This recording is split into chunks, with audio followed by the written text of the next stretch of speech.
जनाबे वाला आज़ाद कश्मीर दे विच सियासी गहमा गहमी जिहड़ी काफ़ी अरूज दे उत्ते है, क्योंकि इलैक्शनस का तीसरा और इंतहाई अहम तरीन जिहड़ा मरहला है वो हजे तक जारी है।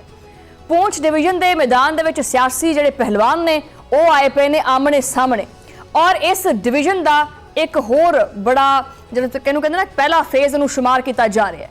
4 इजलाह दे विच जिहड़ा ना वो सिर्फ और सिर्फ 2 इजलाह दे विच पोलिंग जारी है। जिला बाग के 3 हल्कियां दे विच कांटेदार मुकाबला हुंदा पे, जबकि जिला हवेली के 1 हल्के दे विच अवाम अपना हके रायदही इस्तेमाल करते पे ने।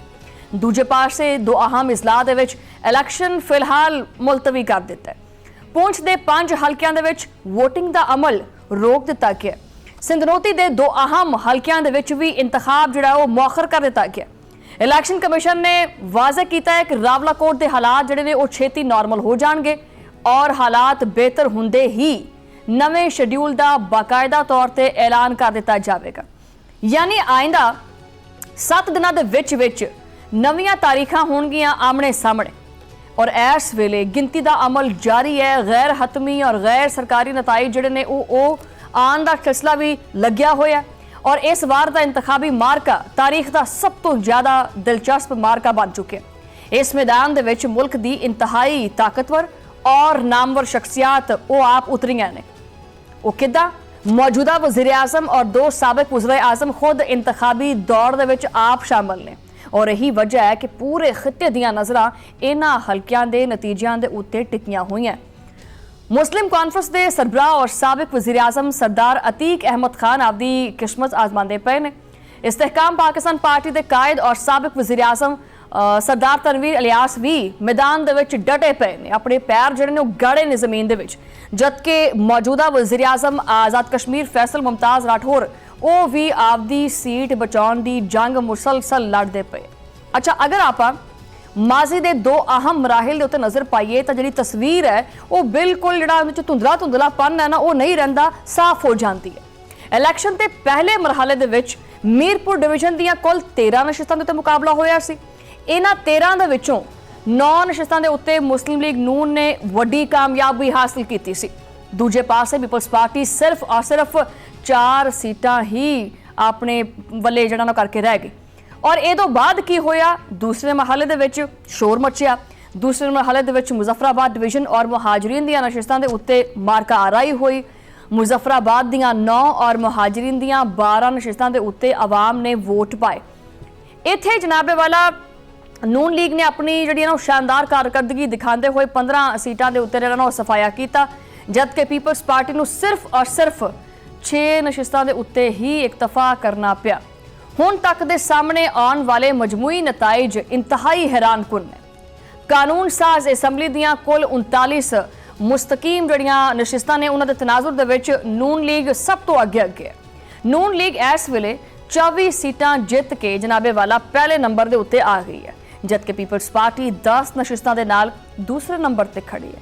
लेकिन जिवें जिवें नताइज आंदे पे ने ओदा एतराज़ात वधदे पे ने, ओदा इल्जामात की जिहड़ी शिद्दत है उहदे विच भी मुसलसल इजाफा हुंदा पिया।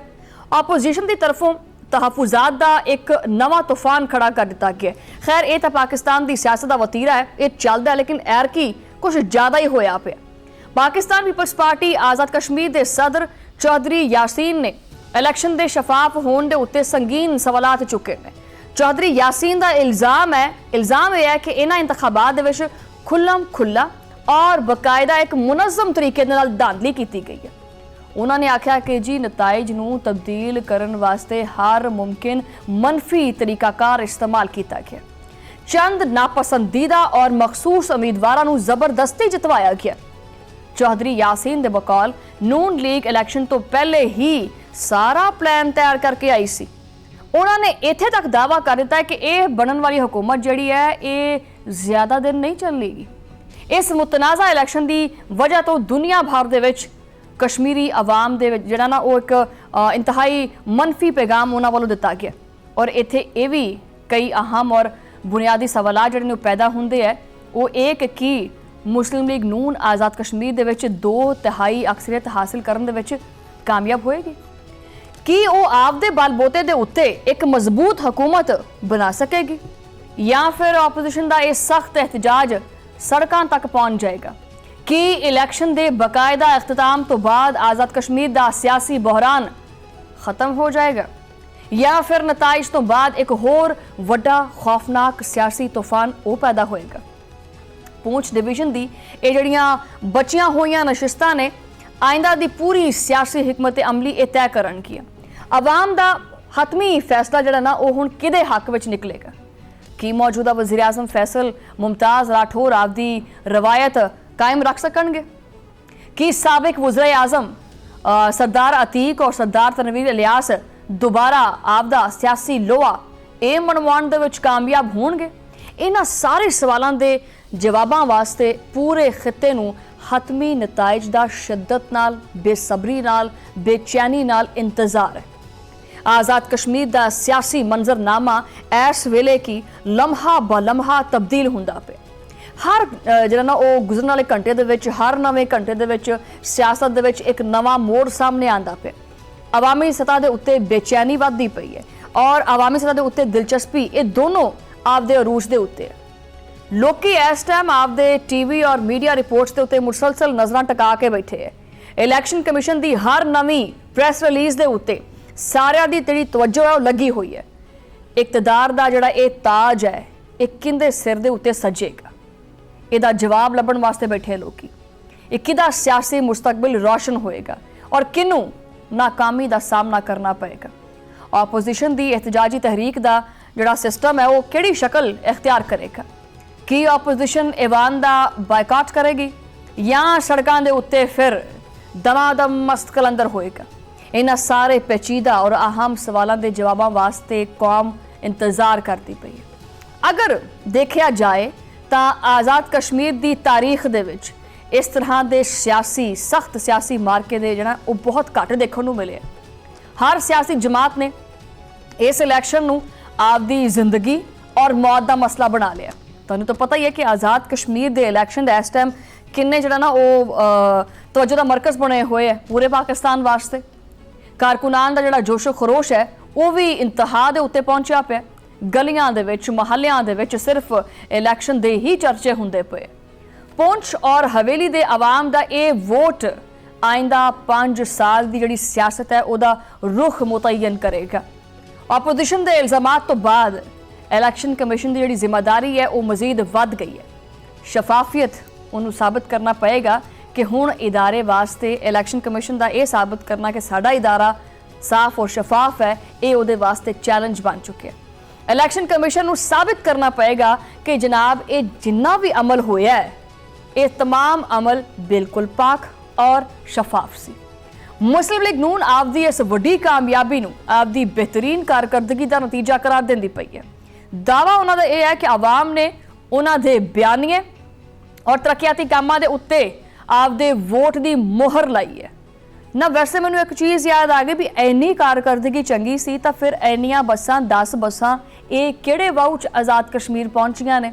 ਬਹਰਹਾਲ ਸਵਾਲ ਤਾਂ ਦਿਲ ਦੇ ਵਿੱਚ ਬਹੁਤ ਸਾਰੇ ਉੱਠਦੇ ਹੈ ਤੇ ਤੁਸੀਂ ਵੀ ਬਹੁਤ ਸਿਆਣੇ ਹੈ, ਤੁਹਾਨੂੰ ਵੀ ਸਾਰੇ ਸਵਾਲਾਂ ਦਾ ਪਤਾ ਹੈ, ਮੇਰੇ ਨਾਲੋਂ ਜ਼ਿਆਦਾ ਪਤਾ ਹੋਏਗਾ। ਬਹਰਹਾਲ ਲੀਗੀ ਜਿਹੜੇ ਰਹਿਨੁਮਾ ਨੇ ਉਹਨਾਂ ਦਾ ਕਹਿਣਾ ਹੈ ਕਿ ਵਾਜ਼ੇ ਅਕਸੇ ਦੇ ਨਾਲ ਇੱਕ ਮੁਸਤਹਿਕਮ ਹੁਕੂਮਤ ਅਸੀਂ ਬਣਾਵਾਂਗੇ ਔਰ ਇਹ ਹੁਕੂਮਤ ਕਸ਼ਮੀਰੀ ਆਵਾਮ ਦੀ ਖੁਸ਼ਹਾਲੀ, ਤਰੱਕੀ ਇਹਦੇ ਵਾਸਤੇ ਦਿਨ ਰਾਤ ਆਪਦਾ ਇੱਕ ਕਰੇਗੀ। ਅਸੀਂ ਸੌਵਾਂਗੇ ਨਹੀਂ, ਅਸੀਂ ਸਿਰਫ ਕੰਮ ਕਰਾਂਗੇ। ਅਸੀਂ ਆਪਦੀਆਂ ਅੱਖਾਂ ਦੇ ਵਿੱਚੋਂ ਨੀਂਦ ਕੱਢ ਕੇ ਤੇ ਕਿਸੇ ਪਾਸੇ ਦਫਨ ਕਰ ਦਿੱਤੀ ਹੈ ਔਰ ਨੀਂਦ ਸਾਨੂੰ ਹੁਣ ਨਹੀਂ ਆਣੀ।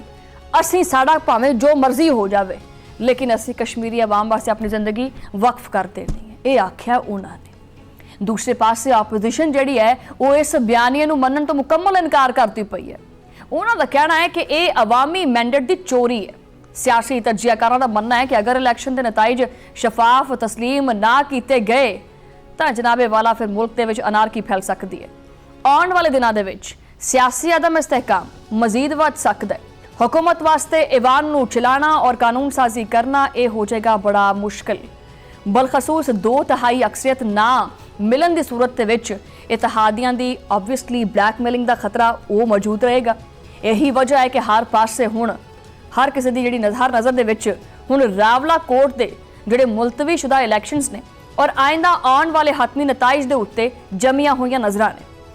ਆਉਣ ਵਾਲਾ ਹਫਤਾ ਆਜ਼ਾਦ ਕਸ਼ਮੀਰ ਦੀ ਸਿਆਸਤ ਦਾ ਮੁਸਤਕਬਲ ਤੈਅ ਕਰਨ ਵਾਸਤੇ ਇੰਤਹਾਈ ਅਹਿਮ ਔਰ ਫੈਸਲਾਕੁਨ ਸਾਬਤ ਹੋਣ ਜਾ ਰਿਹਾ। ਬਹਰਹਾਲ ਇਹ ਆਉਣ ਵਾਲਾ ਵਕਤ ਹੀ ਦੱਸੇਗਾ ਕਿ ਵੀ ਕੀ ਹੁੰਦਾ ਜਾਂ ਕੀ ਨਹੀਂ।